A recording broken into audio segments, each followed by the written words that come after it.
സുഹൃത്തുക്കളെ, ഇന്ന് ഞങ്ങളുടെ ഷെഫ് തേങ്ങയുടെ പൊങ്ങ് കറി വെക്കുന്നതിനെക്കുറിച്ച് ഒരു വീഡിയോ ചെയ്യുകയാണ്. പൊങ്ങെന്ന് പറഞ്ഞാൽ എല്ലാവർക്കും മനസ്സിലാവുമെന്ന് തോന്നുന്നു. ഇതിന് coconut pearl, coconut apple, coconut embryo, queen's bread എന്നിങ്ങനെ ഉണങ്ങിയ തേങ്ങയ്ക്കകത്തു നിന്ന് കിട്ടുന്ന പൊങ്ങാണ് ഇത്. അതിൻ്റെ അകത്തുള്ള നട്ടാണ് ഈ പൊങ്ങെന്ന് പറയുന്നത്. ഉണങ്ങിക്കഴിയുമ്പോൾ ഇതുപോലെ ആയിത്തീരും. ഇത് സാധാരണ എല്ലാവരും വല്ലപ്പോഴും ഒക്കെ തിന്നുകയും അല്ലെങ്കിൽ വെറുതെ കളയുകയാണ് ചെയ്യുന്നത്. പക്ഷേ ഇതുകൊണ്ട് നല്ല കറി വെക്കാൻ സാധിക്കും. എങ്ങനെയാണ് കറി വെക്കുന്നതെന്നുള്ളതിനെ പറ്റി ഞാനിവിടെ കാണിക്കാം. പൊങ്ങ് കറി വെക്കാൻ വേണ്ടുന്ന സാധനങ്ങൾ ഒരു 4-5 പൊങ്ങ്, പിന്നെ കുറച്ച് നട്ട്സ്, ഒരു മുളക്, ഇച്ചിരി പെരിഞ്ജീരകം, ഇച്ചിരി ഇഞ്ചി, വെളുത്തുള്ളി, സവോള ഒരെണ്ണം, 2 തക്കാളി, പിന്നെ മല്ലിയില ഉണ്ടെങ്കിൽ മല്ലിയില ചേർക്കാം. അല്ലെങ്കിൽ ഇത് ബോംബെ മല്ലിയാണ് ഇവിടെ, അതേ ഉള്ളായിരുന്നതുകൊണ്ട് ഞാൻ അതാ ചേർക്കാം. പൊങ്ങ് ഇങ്ങനെ ചെറിയ കഷ്ണങ്ങളായിട്ട് അരിഞ്ഞു വെക്കണം.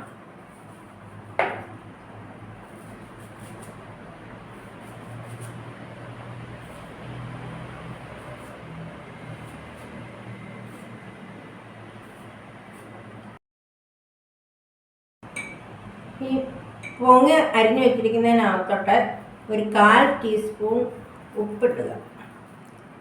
അതിന് ശേഷം 1/4 ടീസ്പൂൺ മഞ്ഞൾപ്പൊടി, 1 ടീസ്പൂൺ തിരിയമുളക് പൊടി, ഇത്ര ഇട്ടിട്ട് ഒന്ന് ഇളക്കി വെക്കുക.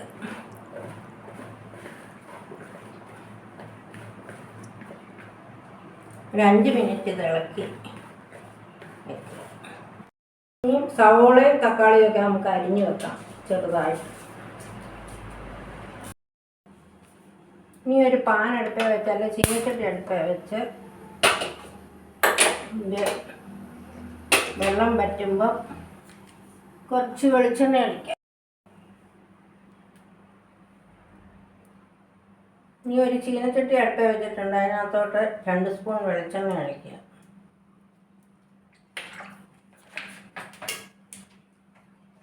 ഇനി നമ്മൾ അരിഞ്ഞു വെച്ചിരിക്കുന്ന ഓരോ സാധനങ്ങളായിട്ട് ഇടുക. വെളുത്തുള്ളി ഇടാം, ജീരകം ഇടാം, ഇഞ്ചി ഇടാം,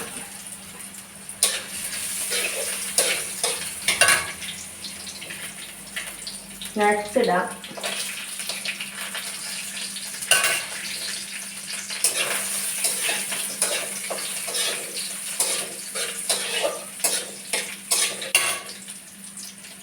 പച്ചമുളക് ഇടാം,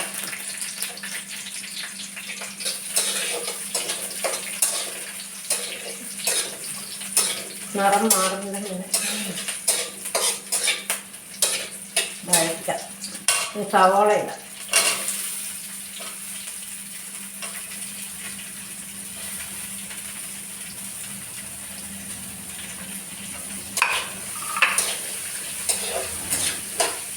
സവോള ചുമന്ന് വരുന്നിടം വരെ വഴറ്റാം.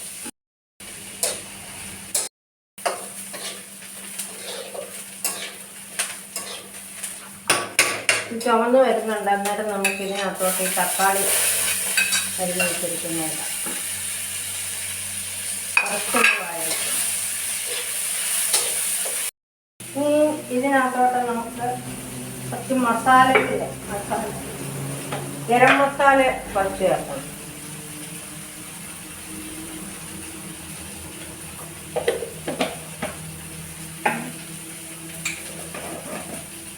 മുളക് പൊടിയും കൂടെ ചേർക്കാം.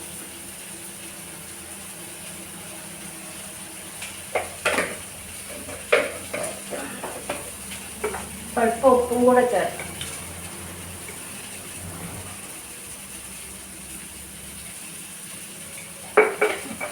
ഇളക്കിയിട്ട് മുളകിൻ്റെ മണം കഴിയുമ്പോൾ മാരിനേറ്റ് ചെയ്ത് വെച്ചിരിക്കുന്ന പൊങ്ങും കൂടെ ഇളക്കാം.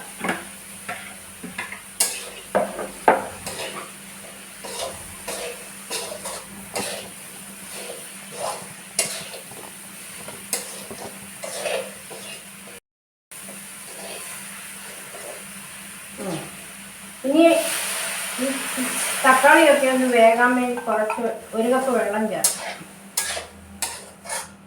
എന്നിട്ട് നമുക്കതൊന്ന്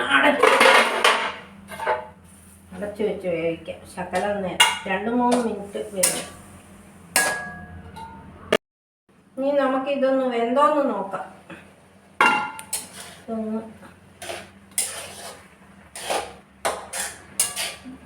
ഏകദേശം വേവായിപ്പുണ്ടോ എന്ന് നോക്കട്ടെ.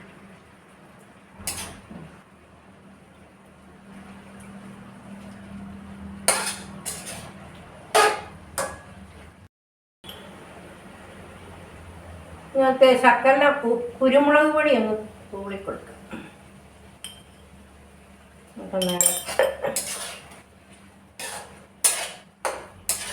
എരിവ് കുറവാണ്, അതുകൊണ്ട് കുരുമുളക്.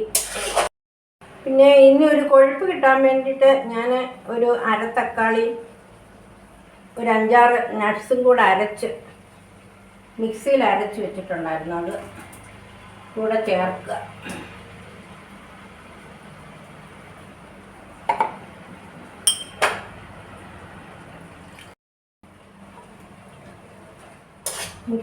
ചാറ് കഴുകി ഒരു ശകലം വെള്ളവും കൂടെ ചേർക്കാം. ഇത് കൊഴുപ്പ് കിട്ടാൻ വേണ്ടിയിട്ടാണ് ഇത് ചേർക്കുന്നത്. അല്ലെങ്കിൽ നമുക്ക് പാലോ തേങ്ങാപ്പാലോ അല്ലെങ്കിൽ കോൺഫ്ലവർ പാലിനകത്ത് കുതിർത്തോ ചേർക്കാം.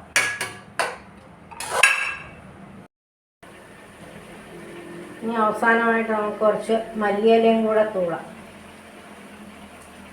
ഇളക്കാം. ഇത് നമുക്ക് ചപ്പാത്തിക്കും അപ്പത്തിനും ഒക്കെ ഉപയോഗിക്കാവുന്ന നല്ല ടേസ്റ്റ്.